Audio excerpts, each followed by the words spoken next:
तपाईँको Facebook page monetisation किन भइरहेको छैन? के तपाईँले पनि यो 5 वटा गल्तीहरू गरिरहनु भएको छ? आजको यस भिडियोमा चाहिँ म हजुरहरूको फेसबुक मोनिटाइजेसन किन भइरहेको छैन र यसको सोल्युसनहरू म बताउन गइरहेको छु। गल्ती नम्बर 1 मा चाहिँ हजुरले ओरिजिनल कन्टेन्ट चाहिँ नबनाउनु हो के।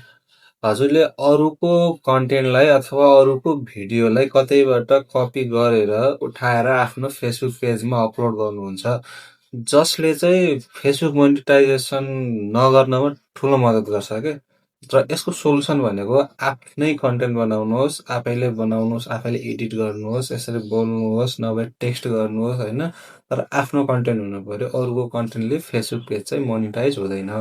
अनि गल्ती नम्बर 2 भनेको चाहिँ हजुरहरू कन्सिस्टेन्सी हुनुहुन्न क्या आफ्नो पेजप्रति होइन।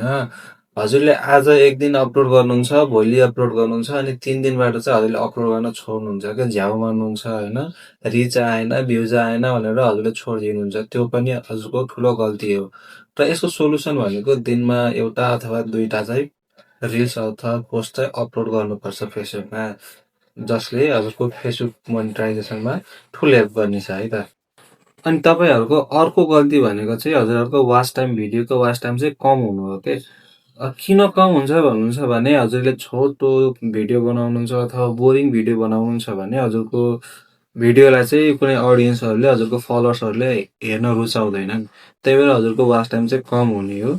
अनि अब यसको सोल्युसन भनेको के हो भनेपछि हजुरको जुन भिडियो स्टार्ट हुनुभन्दा अगाडि हजुरले 3 सेकेन्ड अथवा 5 सेकेन्ड बोल्नुहुन्छ, त्यसलाई चाहिँ अलि इन्ट्रेस्टिङ बनाउनुहोस् के, क्युरियोसिटी बढाउनुहोस् अडियन्सको लागि। अब के हुन्छ भन्ने बारेमा चाहिँ होइन उनीहरू कन्फ्युज हुन् कि, त्यही उनीहरूलाई हेर्ने बाध्य होस् त्यस्तो भिडियो बनाउनुहोस्। अनि बल्ल हजुरको वाच टाइम चाहिँ बढ्नेछ, जसको मद्दतले हजुरको फेसबुक मोनिटाइजेसनमा ठुलो हेल्प ल्याउनेछ है त साथीहरू।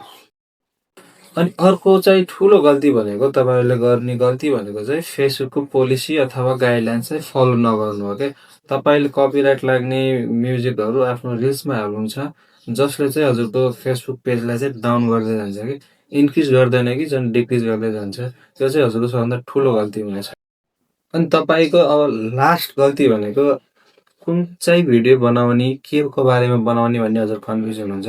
एउटै निचमा काम गर्नुहोस्। कहिले होइन न्युज हाल्नुहुन्छ, कहिले कमेडी हाल्नुहुन्छ, कहिले मोटिभेसन हाल्नुहुन्छ। यस्तो गरेपछि हजुरको पेज कहिले मोनिटाइज हुँदैन।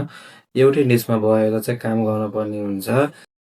मैले भनेका जतिमध्ये तपाईँले कुन चाहिँ गल्ती गरिरहनु भएको थियो अहिलेसम्म आफ्नो फेसबुक पेजमा, तल कमेन्टमा चाहिँ भन्न नभुल्नु होला र मलाई फलो पनि गर्नु होला है त।